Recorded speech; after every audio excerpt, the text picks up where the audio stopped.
رسول پاک صلی اللہ علیہ وسلم احساس والے نبی ہیں، اور احساس حضور نے امت کا کیا، احساس والی زندگی گزاری، ہر لمحہ محبوب پریشان رہے۔ نبی پاک صلی اللہ تعالی علیہ وسلم کی حدیث اور روایت کرتے ہیں حضرت سلمان فارسی رضی اللہ تعالیٰ عنہ، اور ساتھ ہیں سیدنا بلال حبشی رضی اللہ تعالیٰ عنہ۔ فرماتے ہیں ہم نہ گھر سے نکلے، حضور نے فرمایا ذرا جلدی چلو، ایک ضروری کام ہے۔ فرماتے ہیں بڑی تیزی کے ساتھ آج روٹین سے ہٹ کر محبوب نے تیز تیز قدم مبارک اٹھائے، تیز تیز، اور فرماتے ہیں ایک گلی ہم نے کراس کی، دوسری گلی میں جو پہنچے تو پھٹے پرانے کپڑے، سادی سی بی بی، اور حالت بتاتی تھی کہ بیچاری کسی غریب گھر کی ہے۔ وہ سڑک پہ کھڑی تھی اور رو رہی تھی۔ میرے کریم رسول نے فرمایا بلال اسے پوچھو کیا مسئلہ ہے، کیوں روتی ہے؟ تو حضرت سلمان عرض کرتے ہیں میں نے کہا حضور میں پوچھ لیتا ہوں، آپ جائیے، کام بڑا ضروری ہے جو نکلیں، میں معلومات کرتا ہوں۔ تو محبوب نے فرمایا نہیں، اس کے آنسو پوچھنے سے ضروری کوئی کام بھی نہیں، پہلے اس کی داد رسی ہوگی، اسے پہلے پوچھا جائے گا۔ روتے نہیں رہتے لوگ گھروں میں، لوگ گزر نہیں جاتے چپ کر کے؟ کتنے لوگ تڑپتے، کون احساس کرتا ہے؟ نبی پاک سید عالم صلی اللہ علیہ وسلم رکے اور اس خاتون سے پوچھا کیا بات ہے؟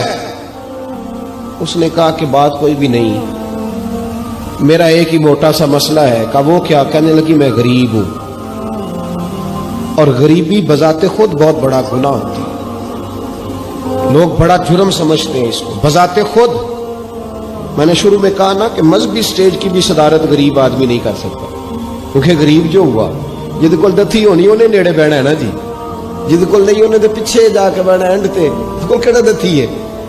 اس سٹیج پہ بھی غریب آدمی کی صدارت نہیں ممکن ہو ہی نہیں سکتا۔ میرے رسول پاک سید عالم صلی اللہ تعالی علیہ وآلہ وسلم نے فرمایا پہلے اسے پوچھو کیا مسئلہ ہے۔ وہ کہنے لگی میں غریب ہوں، بوڑھی ہو گئی ہوں، ساری زندگی غلامی میں گزاری ہے، تیل لینے آئی تھی 5 دینار کا، بوتل میں تیل بھروایا ہے، اور اب بوڑھی ہوں نا تو کمر درد کرتی ہے، پیر پیچھے موڑا ہے تو میں گری ہوں، تیل زمین پی گئی ہے، اب زمین تو واپس نہیں کرتی، لیکن واپس جاؤں گی تو ایک یہودی عورت کی ملازمہ ہوں، وہ درے سے مارے گی، کھال ادھیڑ دے گی، میں بڑی پریشان ہوں، اب نہیں مار کھائی جاتی، ہڈیاں بوڑھی ہیں، قربان جاؤں۔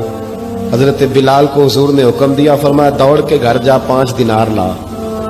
فرماتے ہیں 5 دینار لائے، تیل خرید کے دیا، وہ پھر رونے لگی۔ فرمایا آپ کیوں روتی ہے؟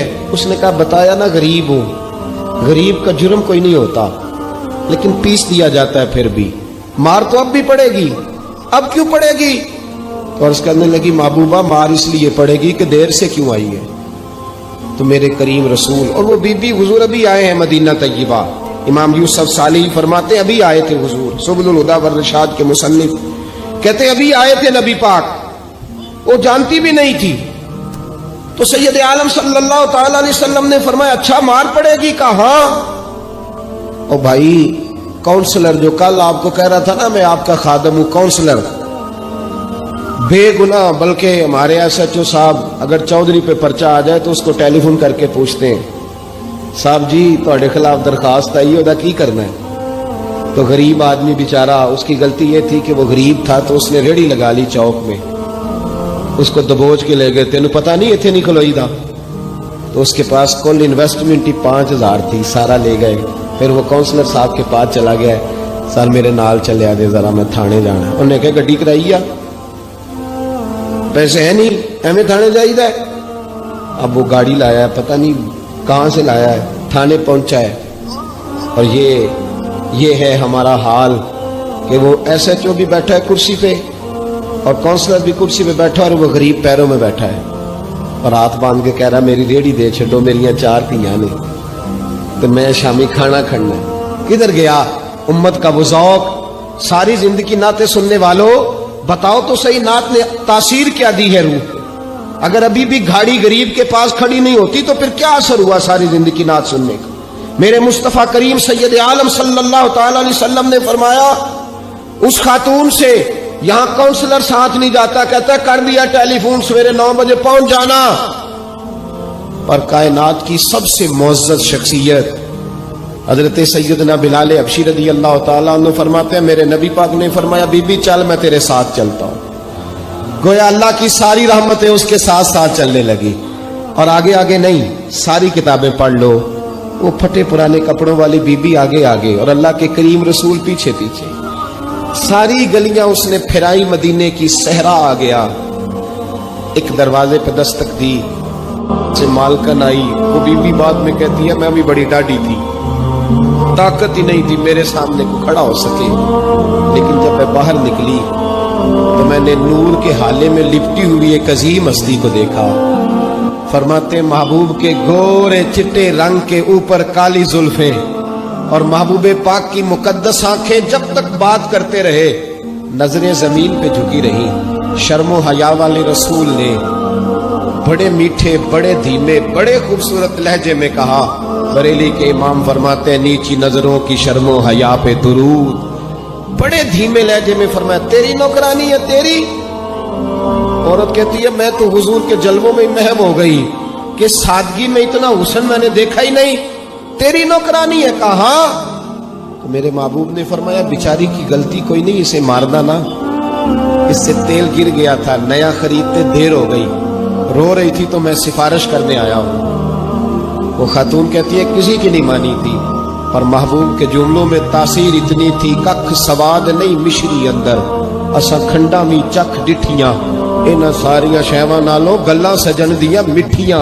فرماتے ہیں نبی پاک صلی اللہ تعالی علیہ وآلہ وسلم نے فرمایا کچھ نہ کہنا. کہنے لگی نہیں کہتی, میرا وعدہ رہا, کچھ نہیں کہوں گی. اب میرے حبیب نے پھر نظر اٹھائی اور اس غریبنی کی طرف دیکھا اور فرمایا تو اگر کہے تو میں جاؤں, تو اگر کہے تو میں خود بھیک دے, خود ہی کہے منگتے کا بھلا ہو, تو اگر کہے تو میں جاؤں. اس نے خراج پیش کیا تو چند آنسو گرائے. کہنے لگی محبوبہ جیسے بندہ نوازی. حضور نے رخ پھیرا, حضرت بلال کہتے میں پیچھے رہ گیا. میں پیچھے رہ گیا تو وہ دونوں بیویاں دوڑ کے میرے پاس آئیں. کہنے لگی بتا تو صحیح ہے کون, یہ بتا تو صحیح کون تھے. تو حضرت بلال کہنے لگی تم نہیں جانتے. جناب بلال فرمانے لگے یہی تو ہے جنہیں اللہ نے سچا رسول بنا کے بھیجا ہے.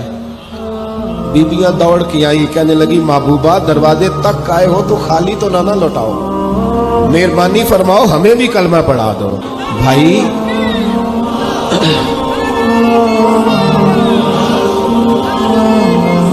اگر دولت احساس ہے نا پھر تو زندہ ہے. جو زندہ ہوتا ہے اس میں لچک ہوتی ہے, جو مر جاتا ہے وہ اکڑ جاتا ہے. اگر زندگی ہے تو پھر احساس ہونا چاہیے. اگر تیرے اندر زندگی ہے تو پھر احساس ہے, اور اگر تیرے اندر احساس نہیں رہا تو پھر زندگی زندہ دلی کا نام.